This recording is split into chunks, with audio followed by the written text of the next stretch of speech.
आदि कैलाश यात्रा में 2690 यात्री अभी तक आदि कैलाश पहुंच चुके हैं। स्थानीय रोजगार पर भी अभी सवाल उठ रहे हैं। आदि कैलाश यात्रा लगातार रफ्तार पकड़ रही है। 5 मई तक कुल 2690 यात्री आदि कैलाश के दर्शन के लिए रवाना हो चुके हैं। प्रशासन द्वारा लगातार इनर लाइन परमिट जारी किए जा रहे हैं, जिससे यात्रा में दिन प्रतिदिन बढ़ोतरी देखी जा रही है। यात्रा के सुचारू संचालन के लिए प्रशासन पूरी तरह सक्रिय है। वहीं दूसरी ओर स्थानीय टूर ऑपरेटर्स, होम स्टे संचालक और होटल व्यवसायी भी लगातार बैठकें कर रहे हैं। इन बैठकों का मुख्य उद्देश्य यह सुनिश्चित करना है कि यात्रा से स्थानीय लोगों को अधिक से अधिक रोजगार मिल सके। हालांकि स्थानीय स्तर पर एक बड़ी चिंता भी सामने आ रही है। व्यवसायियों का कहना है कि आदि कैलाश यात्रा से मिलने वाले रोजगार में बाहरी हस्तक्षेप बढ़ रहा है, जिससे स्थानीय लोगों के हिस्से में रोजगार पर कहीं न कहीं बाहरी सेंधमारी हो रही है। स्थानीय व्यापारियों और जनप्रतिनिधियों ने प्रशासन से मांग की है कि यात्रा से जुड़े कार्यों में स्थानीय लोगों को प्राथमिकता दी जाए, ताकि क्षेत्रीय अर्थव्यवस्था को मजबूती मिल सके और पलायन जैसी समस्याओं पर अंकुश लगाया जा सके। यात्रा के बढ़ते आंकड़े जहां क्षेत्र के लिए सकारात्मक संकेत हैं, वहीं स्थानीय रोजगार की सुरक्षा अब एक अहम मुद्दा बनता जा रहा है। आज की बैठक के बाद यह निर्णय लिया गया कि कल एक ज्ञापन उप जिलाधिकारी को दिया जाएगा।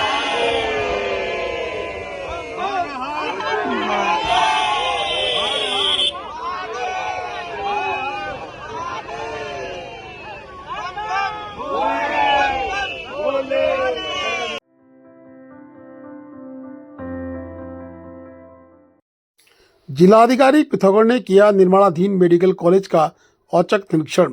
गुणवत्ता के साथ कार्यों में तेजी के दिशा निर्देश। निर्माणाधीन मेडिकल कॉलेज का डीएम ने किया औचक निरीक्षण। गुणवत्ता से समझौता नहीं करने के आदेश। मेडिकल कॉलेज निर्माण में लापरवाही पर डीएम सख्त। डिजाइनों में खामियों पर लगाई फटकार। जिलाधिकारी आशीष कुमार भटगाई ने आज निर्माणाधीन मेडिकल कॉलेज का औचक निरीक्षण कर निर्माण कार्यों की प्रगति और गुणवत्ता का जायजा लिया।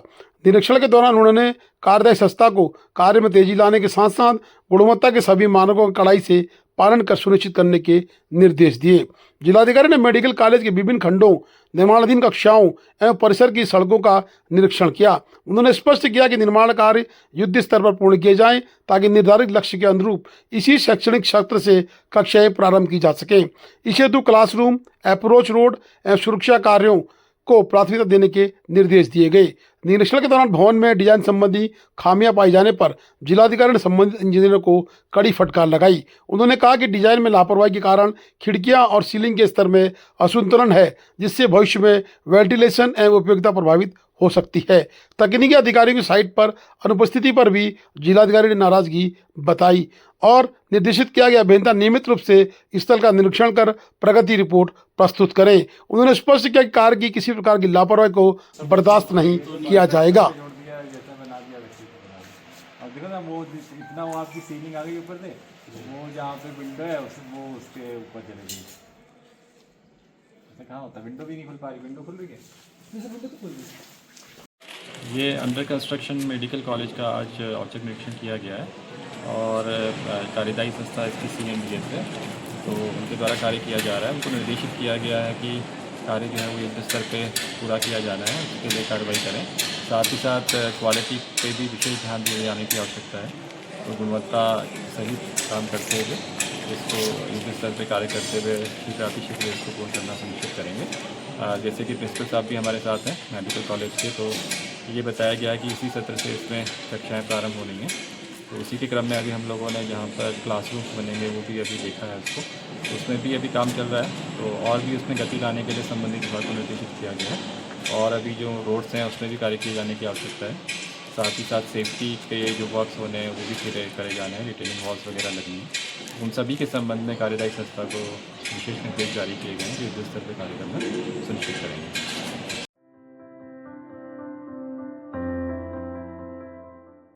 राजकीय प्राथमिक विद्यालय जयंती के अंशुमन प्रिंस टोलिया कार्तिक कुमार को मिला स्कॉलरशिप।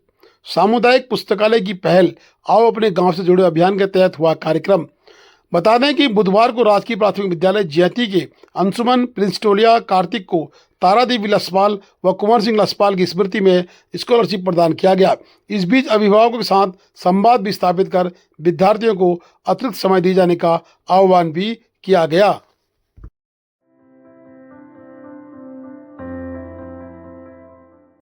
थल डिडियाट के बीच में खुले में दो भालुओं को लड़ते हुए का एक आकर्षक वीडियो आया है। बता दें कि भालू अब बस्तियों में लगातार पहुंच रहे हैं। जंगलों में खाने पीने की सामग्री की कमी भालुओं को बस्ती की तरफ खींच रही है। दो भालुओं का युद्ध एक कार चालक के द्वारा बनाया गया है। इस वायरल वीडियो में साफ दिख रहा है कि दो भालू आक्रामक रूप से लड़ाई लड़ रहे हैं।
धारचूला में आदि कैलाश यात्रियों का जमावड़ा। धारचूला से अभी तक 2600 यात्री आदि कैलाश के लिए प्रशासन के इनर लाइन परमिट के आधार पर जा चुके हैं। अभी लगातार यात्रियों की संख्या बढ़ रही है। धारचूला के व्यापारी को काम मिल रहा है, परंतु खासे काम की उम्मीद में कई व्यापारी धारचूला के अभी भी निराशाजनक स्थिति में हैं। बता दें कि यात्रियों के द्वारा लगातार धारचूला आकर आदि कैलाश की यात्रा की जा रही है। कुछ बाहरी ऑपरेटर के द्वारा भी यात्रा कराई जा रही है, इसलिए थोड़ी असमंजस की स्थिति बनी हुई है। लेकिन धारचूला से यात्रा सुचारू रूप से आवागमन कर रही है। आदि कैलाश के लिए अभी तक प्रशासन के इनलाइन परमिट के आधार पर 2690 पास 5 तारीख तक जारी हो चुके हैं। अभी भी लगातार यात्रा बढ़ रही है, परंतु व्यवस्थाओं के बीच एक और व्यवस्था बदहाल हो रही है। ट्रैफिक की व्यवस्था को सुधारने के लिए थाना प्रभारी के द्वारा इंतजामात किए गए हैं, परंतु आड़ी तिरछी गाड़ी वालों के खड़े करने से बड़ा जाम लग रहा है। जाम की स्थिति को देखते हुए स्थानीय प्रशासन और थाना प्रभारी के द्वारा टूर ऑपरेटर्स वगैरह से वार्ता करनी चाहिए। देखिए किस तरह से बीच रोड पर एक गाड़ी खड़ी कर दी गई है और उस गाड़ी से पूरी तरह से ग्वालगांव बैंड में जाम की स्थिति बन गई है और ये जाम आधा घंटे से ज़्यादा जाम रहा है। स्थानीय स्तर पर एक होमगार्ड के द्वारा कोशिश की गई, परंतु जाम खुलना मुश्किल हुआ।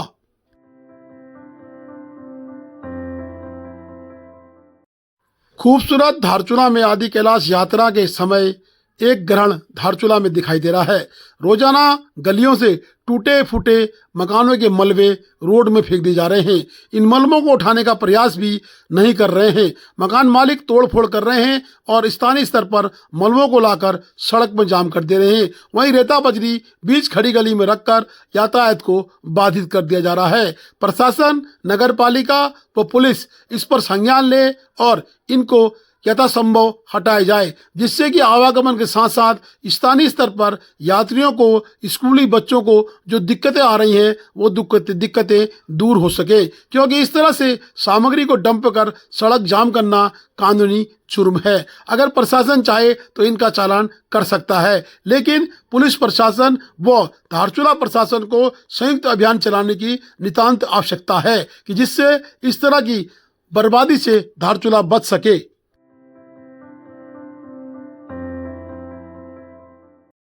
जनपद पिथौरागढ़ के बोरा गांव बसौड़ मोटर मार्ग पर एक दर्दनाक सड़क दुर्घटना घटित हुई। महिंद्रा कमांडर DI वाहन संख्या US 05 5382 जो एक शादी समारोह से वापस लौट रही थी, काटे बोरा से बसौड़ की ओर जाते समय अनियंत्रित होकर लगभग 100 मीटर गहरी खाई में जा गिरी।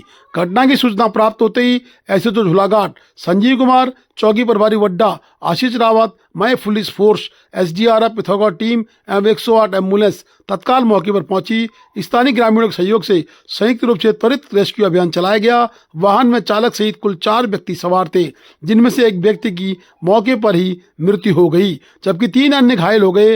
मृतक की पहचान श्री लक्की भंडारी 22 वर्ष निवासी काटेबोरा गांव पिथौरागढ़ के रूप में हुई है। घायलों में वाहन चालक श्री जगदीश बिष्ट, मोहन सिंह, सचिन चंद आदि शामिल हैं। Please do like, share and subscribe DCL News.